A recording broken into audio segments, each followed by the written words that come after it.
नमस्कार, मी डॉक्टर जयश्री शैनिक पाटील। आज रक्षाबंधनच्या राखी पौर्णिमेच्या माझ्या सर्व बंधूंना खूप खूप शुभेच्छा। आजचा दिवस हा भावा बहिणींच्या प्रेमाचा दिवस। भाऊ बहिणीचं नातं किती हळवं असतं, पाझरणाऱ्या पाण्याच्या झऱ्यासारखं असतं। कधीच झरा आटत नसतो, तसं भाऊ बहिणींचं प्रेम कधी आटतच नसतं।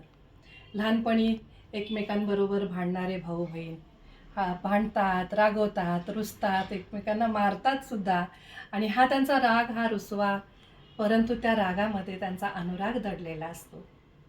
आणि मग लग्न झाल्यानंतर सासरी आल्यानंतर सासरी बहिणीच्या कितीही संपत्ती असली, सुबत्ता असली, सुख असलं, सौख्य असलं, समाधान असलं, नवऱ्याचं प्रेम, मुलांचं प्रेम, सगळ्यांचं प्रेम जरी असलं तरीसुद्धा त्या भावाच्या प्रेमासाठी ती बहीण नेहमीच आसुसलेली असते।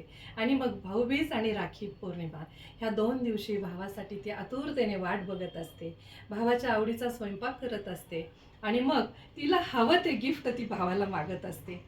मग कुणी पैसे देतात, कुणी साडी देतात, पण कधी कधी बहिणी हट्टानं आपल्या संसारात ज्याची कमतरता आहे ती गिफ्ट मागतात।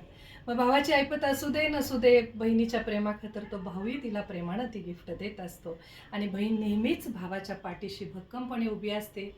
भाऊ बहिणीचं संरक्षण करत असतो, पण बहिणीही भावाचं संरक्षण करत असतात, आणि त्यांच्या पाठीशी त्यांच्या सुखदुःखात नेहमीच उभ्या असतात, भक्कमपणे, खंबीरपणे, आणि त्याचं यश आणि शुभ चिंतत असतात।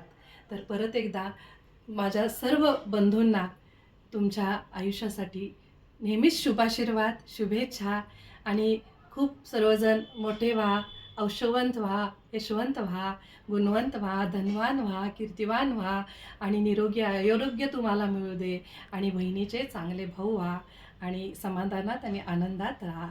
ह्याच माझ्या शुभेच्छा। धन्यवाद।